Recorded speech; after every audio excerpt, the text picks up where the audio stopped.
Hello friends, this is রাজ। আর আজ আমি আবার চলে এসেছি একটা নতুন মিনি ব্লগ নিয়ে। আজকের দিনটা হচ্ছে শনিবার আর এখন বাজে প্রায় দুপুর 2টো। আজকে যাব আমি একটা স্পেশাল ইন্সপেকশনে, কিন্তু আজ আমি একাই যাব না, আমার সঙ্গে যাবে আমার এক টিমের স্পেশাল মেম্বার, যার জন্য আমি এখন এখানে ওয়েট করছি। সো ফাইনালি সে চলে এসেছে। তো চলো ঝটপট আগে মেট্রো স্টেশনে যাই, তারপর তোমাদের সঙ্গে ওর ইন্ট্রোডিউস করাচ্ছি। তো ফাইনালি আমরা চলে এসেছি মেট্রো স্টেশন। এই যে এ হচ্ছে সুনিতা ম্যাডাম, আমার কলিগ বা নতুন টিম মেম্বার। ঝটপট দেরি না করে আমরা সোজা চলে এলাম শহীদ ক্ষুদিরাম মেট্রোতে করে, আর ওখান থেকে বাসে উঠে চলে এলাম আমাদের লোকেশনে। তো দেখতে পাচ্ছ এই যে এই কমপ্লেক্সটা, এটাই হচ্ছে আজ আমাদের লোকেশন। তো চলো তোমাদেরকে ভেতরে গিয়ে দেখাই। তো চলে এলাম আমরা ভেতরে, আর এখান থেকে লিফটে করে আমরা 26 ফ্লোরে চলে যাব। তো এই যে মাত্র 1 মিনিটের মধ্যে আমরা নিচে থেকে 26 তলায় চলে এলাম। আর সব থেকে প্রথমে তোমাদেরকে ভিউজটা দেখায়, যেটা না দেখে আমি থাকতে পারতাম না।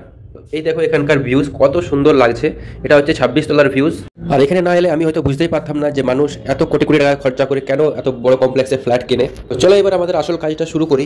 এই যে হচ্ছে আমাদের মডেল, যে এই প্রপার্টিটা ট্যুর ভিডিও শুট করছে। তো ফাইনালি ট্যুর ভিডিও শুট করার পর আমরা এবার চলে যাবো 5th ফ্লোরে, যেখানে তোমাদেরকে আমি আরেকটা ইন্টারেস্টিং জিনিস দেখাচ্ছি। তো এই যে এটা হচ্ছে 5th ফ্লোর, আর এই 5th ফ্লোরের উপরে দেখো কত সুন্দর একটা বড় গার্ডেন রয়েছে, যেখানে ব্যাডমিন্টন বা ভলিবলও খেলতে পারে। আর ওই যে আমাদের সাথে যে দাদাটাকে দেখতে পাচ্ছ, ওটাই হচ্ছে আমার ক্লায়েন্ট, আমাদেরকে ঘুরিয়ে ঘুরিয়ে পুরো কমপ্লেক্সটা ট্যুর দিচ্ছিল। তো ফাইনালি সবকিছু দেখার পর আমরা আবার চলে এসেছি নিচে। আর নিচে এসে দেখলাম এখানে একটা অনেক বড় পার্ক রয়েছে। আর নিচে থেকে তোমাদেরকে একবার পুরো বিল্ডিংটা দেখাই, দেখো কত বড় বিল্ডিংটা। তো এই বিল্ডিংটার কত দাম হতে পারে তোমরা আমাকে কমেন্ট করে জানাও। তো চলো আজকের ভিডিওটা এখানে শেষ করি। তোমাদের যদি ভিডিওটা ভালো লাগে তো একটা থামস আপ দিয়ে দাও।